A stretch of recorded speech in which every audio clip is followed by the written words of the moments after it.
Hello mấy ní, nay mình chia sẻ file mẫu quản lý xuất nhập vật tư thiết bị, có tích hợp luôn báo cáo cảnh báo.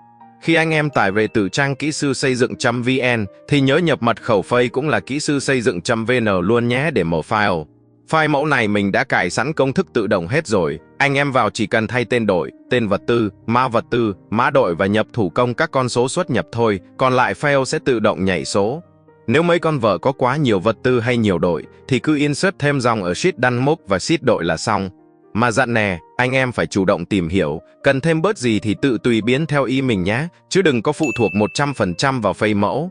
File này mình làm ra để anh em có cái nhìn tổng quan, có cái nền tảng rồi từ đó cứ thế mà phát huy. Hoặc ông nào mà chế ra được cái file xịn hơn thì nhớ chia sẻ ngược lại lên kỹ sư xây dựng.vn để anh em cùng nhau học hỏi nha.